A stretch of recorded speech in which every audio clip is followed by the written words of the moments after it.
Dr. Bob Godfrey, how are you? Yes, sir. Reverend Chris Gordon, good to see you. Good to be with you. Thanks for coming onto the program today. Glad to do it. If you told me it was video, I'd have shaved. Yeah.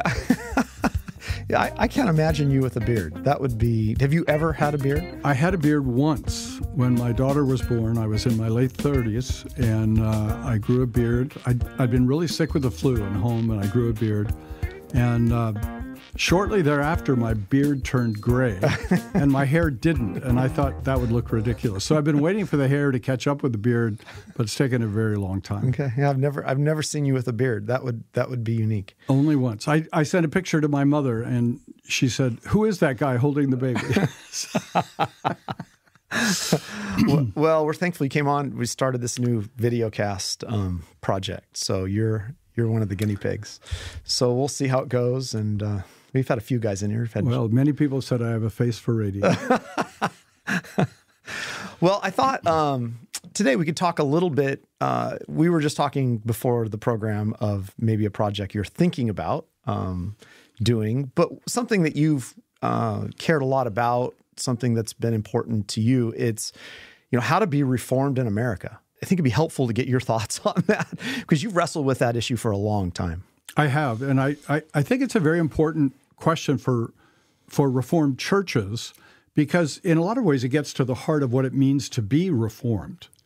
And it's ironic that it's a hard question because for the first 2 centuries of the American experiment, the 17th and 18th century, of course, when the American population was small, the number of churches was small, American religious life was dominated by Calvinists of one sort or another.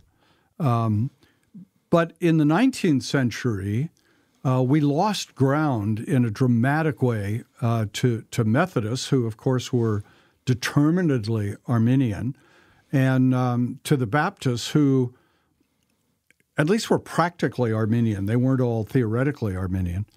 But and I don't think the Calvinists in America really saw how much they were losing in the 19th century.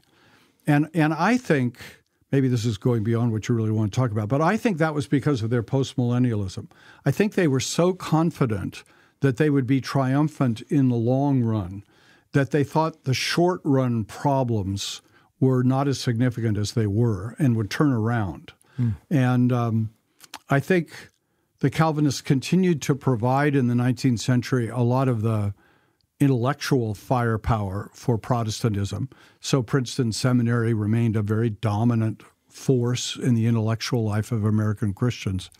But that postmillennialism, I think, left them just sort of waiting for the better times to come. And in the process, I think, a lot of American Reformed churches accommodated themselves to the new spirits, the new evangelicalism that was emerging, and didn't even realize the kind of compromises perhaps that they were making in being Reformed churches. And then by the 20th century, and particularly with the rise of Pentecostalism, there's a whole new infusion into Protestantism of a determinedly non-Reformed, anti-Reformed sort. And by that time, the size of the confessionally Reformed churches as a percentage of Protestantism has become really small. And we're left then struggling with our own self-identity, but also with the question of how do we fit into the larger Protestant context and, more importantly, the larger cultural context. Did the eschatology of the Reformed churches, because you said there was a sort of popular postmillennial drive that happened, did the eschatology of the Reformed churches, at least being kind of historically amill, did that not provide enough vision for people? Was it a struggle for people that way? Well, see, here we have to get to this question of what does it mean to be Reformed? Who are the Reformed that we're talking about? In 18th century America, the by far largest Reformed groups were the Congregationalists and the Presbyterians, and they were almost all postmillennial. Postmillennialism just came to dominate the eschatology, particularly the English-speaking world. It never had as much impact on the the Dutch and German Reformed experience. And that might be an interesting question to explore someday, why that was true. Mm-hmm. But the presence of the German and Dutch Reformed churches in America was much smaller than the Presbyterian and Congregational churches. So Reformed thinking was absolutely dominated by postmillennialism till late in the 19th century. Wow. And I mean, you're the historian, but how much did that affect some of the popular movements of the time, like even with Finney and the New Measures and these sort of, movements that we saw in American evangelicalism and then, earlier on? Well, I think they influenced them significantly because you see in Finney, too, a fundamental optimism. If we just do this right, we'll win the day. We'll see massive conversions everywhere. That was at least the early Finney. I think later in his life, he became a little more pessimistic about the fruits even of his own work. But optimism, postmillennialism, excuse me, postmillennialism easily translates into cultural optimism. Right. And I think that's what set in mid to late 19th century Protestantism. So, and this is relevant for us, not to jump so far ahead, but this is relevant to our kind of current moment. Because what we're seeing now that, and you did the wonderful series on the end of Christendom, and I thought that was really helpful for the church. And then, of course, we put those out for people to sort of process what is happening. I think what's been surprising to me is if you have the end of Christendom, and we have noted that, you noted that with sort of the response to the Obergefell decision, there didn't seem to be an outcry even among Christians with regard to that decision. What's shocking is that we would have this optimism come in so strongly, and I guess you can understand why to some degree, but optimism come in so strongly in the moment when we have said, and everyone's noted, we've come to the end of Christendom. That doesn't seem to quite comport and make sense. Well, I think probably if we did a careful statistical analysis, the number of people who are actually committed to a postmillennial retaking of America in terms of a kind of Christian nationalism are probably a fairly small percentage of people. Just loud and vocal. And seeming to speak for more people, because I don't think there has emerged a very clear alternative for Bible-believing, conservative, culturally concerned Christians to know what to do, right, or to have a voice, or to think of their policies. Part of the attraction, I think, of a postmillennial Christian nationalism is that they have a simple, clear strategy and goal. Mm-hmm. And that's easy for people to grasp. Right. Other kinds of alternatives, as I say, I don't think have been very clearly articulated, and therefore aren't clearly on the stage to compete with this cultural vision. Right, and that's why the kingdom discussions are so hot at the moment. I think there's the concern that, in light of some of the two kingdoms theology, that on the one hand, we just say, listen, stay in our lane, preach the gospel, administer the sacraments, and you know what happens over here in this lane, well, there's not much we can do about that.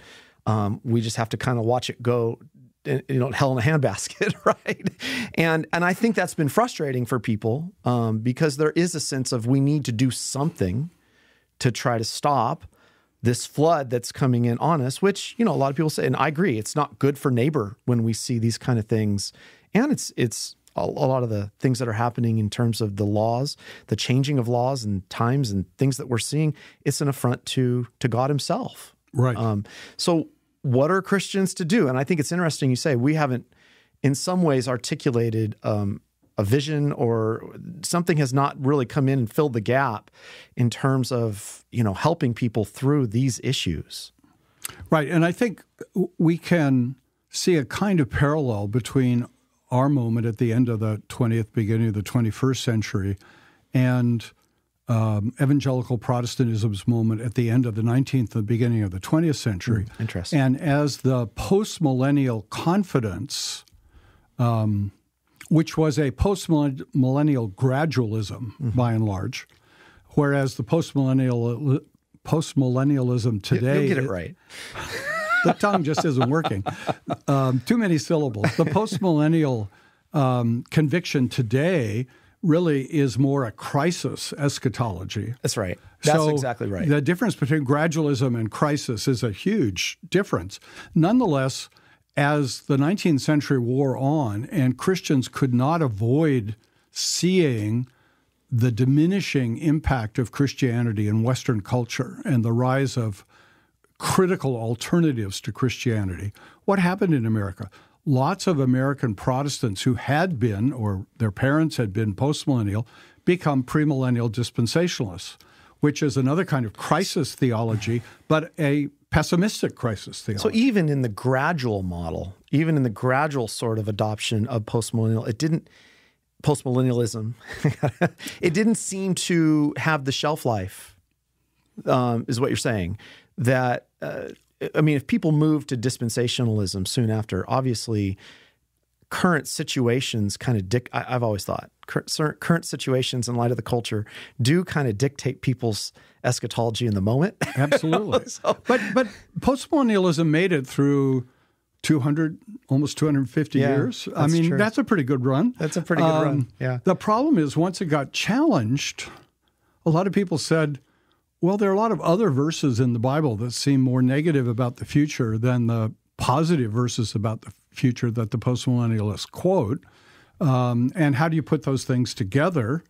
And suddenly, dispensationalism just seemed to make a lot of sense to a lot of people, and it swept through sections of the churches, not so much in Reformed circles, although even amongst evangelical Presbyterians, there was significant support for dispensationalism in the early 20th century.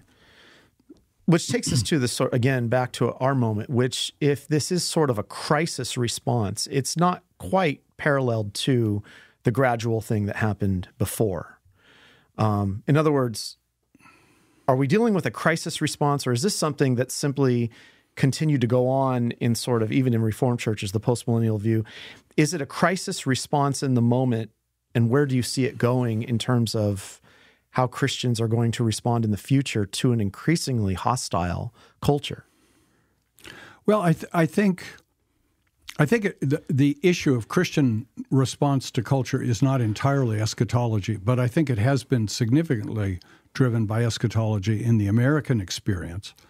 And so at the very time that postmillennialism was being challenged in the late 19th and early 20th century, liberalism was also challenging traditional American evangelical belief. It's ironic that the liberal churches got the label mainline, because the main line of American Protestantism in the 19th century was evangelical, and the liberals brought something new to the table, and the liberal challenge very much reinforced the opinion of many Protestant conservatives that everything was going from bad to worse, and provided a cultural and theological outlook that made the cultural pessimism of premillennial dispensationalism seem attractive. So history is always complex. There are always multiple forces at work, and this is the great 100th anniversary of Machen's Christianity and Liberalism, where he took on the liberals, and Darrell Hart wrote a wonderful biography of Dr. Machen and called him Doctor Fundamentalis, the fundamental doctor, and he became the hero of the fundamentalists, most of whom were becoming premillennial dispensationalists. So there were interesting alliances being formed there that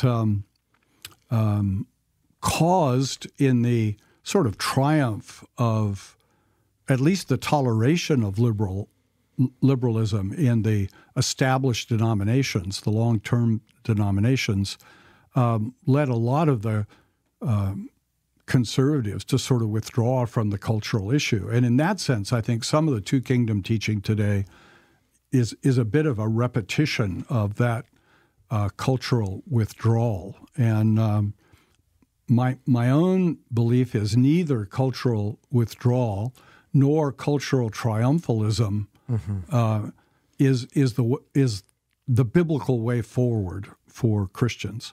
Obviously, the primary calling of Christians in the church is to make the gospel known and to serve Christ themselves. But there is, particularly in a country like America, where citizens have a lot of, well, we could debate a lot, but where citizens have influence and responsibility, we have to think as Christians how we want to behave as citizens. Yeah, I guess it's this struggle with an optimistic outcome here. Because are things getting better? Are things getting worse? What's going to happen? What do we think is going to happen? Obviously, we all believe it's going to get better when Christ comes on the clouds of heaven, right? That's right. Not for everyone, but obviously for the people of the Lord, that's the time of deliverance. But I think I guess this is what concerns me, is that in the moment, I'm a Reformed pastor. Every week I work hard to write sermons. I'm trying to get as practical as I can here. I try to minister to the sheep. I visit the sheep. I visit you in all your needs because you have many. You work on those sermons? Don't fight with me. For many people, they would say that's not enough. What do I need to be doing? Do I have a positive enough understanding of what the gospel ministry is accomplishing? What do I expect it to accomplish in the present? And I think this issue of vision that you're touching on is really important because there are a lot of Reformed Christians right now looking for a vision in the midst of this current chaos. And I always feel like, and I'm going to say it, I always feel like I'm never doing enough. So I guess the question that I'm asking is who's right here? What should the ministry, what should we expect of the ministry? And is this why it's hard to be Reformed in America today to some degree? Because we're simply preaching the gospel of the kingdom, and that doesn't seem to have the power to change the current cultural circumstances that we're in? Well, in the first place, I think it's hard to be Reformed in America because Reformed Christianity has beliefs and attitudes and a lifestyle that doesn't fit into American culture, either theologically or in terms of broad social experience. So Reformed Christianity says, you can't be a rugged individualist. You have to embrace the community and what the community believes. And for lots of very sincere Christians in this country, they want the right to believe the kind of Christianity they believe and to be the part exactly as much as they want to of the church that they attend. And the church should accommodate to them. It should accommodate to what they like in music, what they like in terms of the character of a sermon. They want to be accommodated on how often they choose to attend or not attend. And that individualism over against Reformed communalism is a huge struggle. I remember many decades ago talking to a young graduate of our seminary who was working as a pastor, and he looked at the history of his church. It was a small church, and saw the lists of people who had passed through, who'd either been just visitors or maybe become members for a time and left. And he went and visited as many of those people as were still in the area and that he could talk to. And he said what he learned almost universally from those visits was that people said they had not stayed because the church required too much commitment. Okay, this is an important point. I think so. It's a really important point. Maybe you should write a book on this. I have a whole list of books I should write. So we want to do something in the culture. We want to fix things in the culture. But it seems to me that we have this fundamental problem in our commitment levels to the church up front. Right. So that there are a lot of things that need to be reformed in the church before we can even talk about getting to the... I made this point with another guest the other day. I mean, here's the largest church in America. Here is Joel Osteen strutting around offering health and prosperity, and this takes the cake in America. All of the promises of, earthly glory now. And what has that done to the church? If the light is not strong in the church, how is that going to affect the culture? And I guess what I'm saying is that to be reformed in America requires a serious reforming of the church constantly back to the scriptures, which requires real commitment and sacrifice. Right. And that's what ministers are called to focus on. Mm-hmm. But I don't think that means that we have to get everything right in the church before we can do anything about the culture. That kind of either-or thinking, I think, is a mistake. Mm-hmm. As we've talked before, I think one of the people who has a lot still to teach us about the experience we're in is Abraham Kuyper in the Netherlands, who started out as a pastor, did great work in the local churches where he served, wrote very important theology, saw the problems of the church, worked hard on the problems of the church, but at a certain point resigned from the pastoral ministry, which for many Reformed people at that time was a really serious affront. Mm-hmm. What higher calling could you have than to be a minister? And but felt that the Lord was calling to work in politics. Now, in those days in the Netherlands, you could not serve in the parliament if you were a clergyman. So he had to resign from being a minister to be eligible to be elected to the parliament. And he felt that's where he needed to use his talents at that time. And so he left the ministry to involve himself. He never left the church. He never left working for the church. He served as an elder in the church. Mm-hmm. But he redirected his labors. And I think that's a distinction that needs to be made. Ministers don't have to do everything. Mm-hmm. And I think maybe we need in our churches in these days more encouragement from ministers to Christians to get involved in some cultural issues.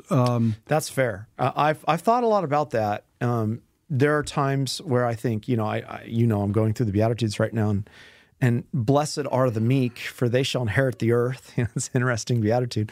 And here I'm describing meekness, which is so sort of countercultural to everything that happens in the world and how kingdoms are won. But I thought to myself after I preached that sermon, Bob, I thought, I feel a little guilty right now because I feel like I just said, blessed are the doormats.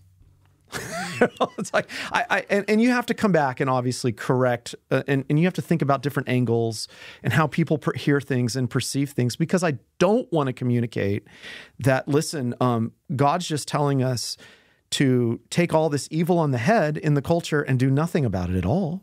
Right? There are responsibilities, but how we encourage Christians to that and what is my place as a pastor to help Christians through that, I think is an important question that a lot of Christians are struggling with right now. And in terms of, it's just the great question. Everyone's talking about what do we do? What do we do? What do we do? Right.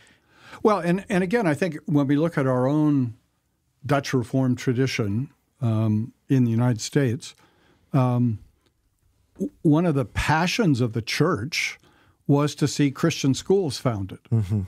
But ministers certainly at times took some initiative in that and were involved in that process. But our conviction was that Christian schools have to be founded by Christian parents for the sake of their children. Right. And the church can encourage that, but the minister can't devote 90% of his time to being the principal of the Christian school. I mean, that's somebody else's calling. That's not his calling. And I do think one of the challenges of preaching, one of the difficulties of preaching is how do you preach in a way that is, as I remember Tim Keller saying in a chapel 30, 40 years ago in Philadelphia. How do you rightly combine the prophetic challenging element and the priestly comforting element of being a pastor? Mm-hmm. You want to be balanced, but you also need at times to really shock, maybe. Mm-hmm. And if you want me to be honest, your sermon on meekness wasn't perfectly balanced, but neither was Jesus' beatitude. Right. I mean, I could hear people standing there, hearing their gasps at some of these things. Yeah. And he didn't seem, at least in that moment, to worry about that. No, exactly. Exactly. Like, wait a minute, I don't mean this, and I don't mean this, and I don't. Yeah. It seemed that it was supposed to have that kind of effect in the moment. What would be great to know, and there's no way to know, is exactly how long did Jesus pause between each beatitude? To let it sink in, Are you saying this sermon should be shorter? No, I am not. What you're saying. I'm not. I'm just saying, we're so familiar with those Beatitudes. I know, right. And, but the people who heard them for the first time, not only were they shocking, but they must have been given a little time to think about it. But then, it's sort of one shock after another. Yeah, right. And then culminating in blessed are the persecuted. Right. Right. So again, another sort of turning everything upside down in a way that makes people wonder, well, okay, do we just take this? Do we just accept this? And it seems to me that Jesus is clearly teaching that everything is so under the providence of God that even the times and governments and leaders and those appointed, we're going to face these things by sovereign appointment. And there's blessing in that. Right. But that's why Reformed theology historically, I think, has rightly said, we do make some distinction between being a Christian and being a citizen. Right. And Luther was helpful there. Luther said, as a Christian, you have to turn the other cheek. As a citizen, you may have to resist evil by defending your neighbor. You don't defend yourself, but you defend your neighbor. Right. Now, that doesn't make everything simple and easy to think through, but we begin to see categories where we can move forward in seeing where we have to take it and where we can be a little more assertive, where we are called to responsibility as citizens. So one of the things I appreciated in your series on the end of Christendom was the vision that Kuyper had. And I think, you helped us to understand a little bit an answer. At least it provides a way forward, whether it was perfect or not, you can debate. But Kuyper was very thoughtful, right, in his time of addressing these kind of issues and providing a way forward for Christians in the times they live like this, right? Yeah. And maybe just help the listener and watcher. What did that vision look like for Kuyper? Well, I think Kuyper's starting point was to look back on Western Christian history from the perspective of the late 19th century in the Netherlands, and to say, we have been committed in the West for about 1,500 years, that's a very long time, to the proposition that Christianity not only is the only true religion, but should be the only legal religion. Now, we remain committed to the proposition that Christianity is the only true religion. Right. And that offends a lot of people, and that's part of the offense of the gospel. Right. Jesus said, I'm the way, the truth, and the life. No one comes to the Father but by me. You either believe that or you don't believe that. And it has a profoundly offensive element to it. Right. And I think Jesus knew that full well when he said it. But to move from the fact that Christianity is the only true religion to making Christianity the only legal religion is a big step. Mm-hmm. And it was a big step taken by Roman emperors. We all remember Theodosius the Great, and he was the one who really took that step in a profound way. And that became so built into the Christian psyche of the West that it was hardly ever challenged. As long as we had power, we wanted to exercise it to continue to uphold the principle that only Christianity should be a legal religion, or maybe tolerate the Jews for special reasons. But in general, Christianity is the only legal religion. And, in Kuyper's day in the late 19th century, that is really what the Belgic Confession of the Dutch Reformed churches still said. Mm-hmm. The duty of the magistrate was to destroy the kingdom of Antichrist and support the Reformed Church. I mean, that's paraphrasing, but that's what it amounted to. And now, increasingly, Christians in the West no longer really believe that, but it was still the formal commitment. Middle of the 19th century, Parliament in England still had to pass a law at the end of their sessions to forgive the Jews and the Catholics that had served in Parliament against the law. Mm-hmm. They didn't change the law. They just, kind of pardoned those who'd broken the law. So the ideal of Christianity being the only legal religion dominated for all this time. And what Kuyper did in such a radical way was to stop and say, maybe this isn't a good idea. Well, and that's okay. That's really helpful, because I think many are arguing in our current moment that this is exactly what needs to happen. There's the Christian nationalist movement that has at its heart this ideal of the Belgic back then, to impose now. How does that work in America? And is that what should work in America? And I appreciate something you said. Not too long ago. Maybe you said it to me offhandedly, but maybe you said it from the pulpit. I never can remember all the things you say and when. But you said something to the effect that now, when Christianity was never won by coercion, and I think that's a really important concept in this, because I'm hearing a lot of that language today again, as if going back to some of the old confessions, this is what we should be doing now. But you also said that Christianity, in light of what you just said Kuyper articulated, that Christianity might stand out in different and better ways now in the end of Christendom. That's a shocking proposition for many people. Right. Why? And it requires a whole new way of thinking. Some scholars now are beginning to suggest the move to make Christianity the only legal religion represented not the Christianizing of the Roman Empire, but the Romanizing of Christianity. The Roman Empire... See, that's important. Yeah. The Roman Empire always had only one official religion. For a long time it was paganism, and then pretty quickly it became Christianity. Mm-hmm. And what that does then is make the church de facto responsible for all persecution of other kinds of belief. But if it was the magistrate's responsibility to punish all heresy, you could kind of see why they might draw that conclusion.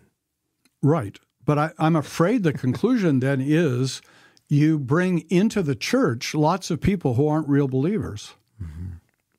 Right. So, one of the big problems that serious-minded church leaders like the Puritans in England faced was, all right, we now have the whole country in the Protestant church as a success of the Reformation, but the Puritans believed masses of these people were not true believers. Right. Yeah, and they created something, didn't they? So then formalism becomes the biggest pastoral problem. Yeah. And so you have people who say the right things, but you have serious doubts about their hearts. Yeah. And so then you encourage all sorts of introspection that may or may not be healthy. Right. And when the church is no longer favored, protected, people being coerced into it by the state, then the church almost begins to purify itself, because if there's no social economic advantage of joining the church, the only reason you join is religious. Now, that still doesn't mean everybody in the church is a true believer or the kind of believer they ought to be, but it creates altogether different forces at work in terms of deciding, do I join the church or do I not? Yeah, I think of Psalm 110, my servants will be willing servants in the day of my power. Right. And there's something that's lost in that. Right.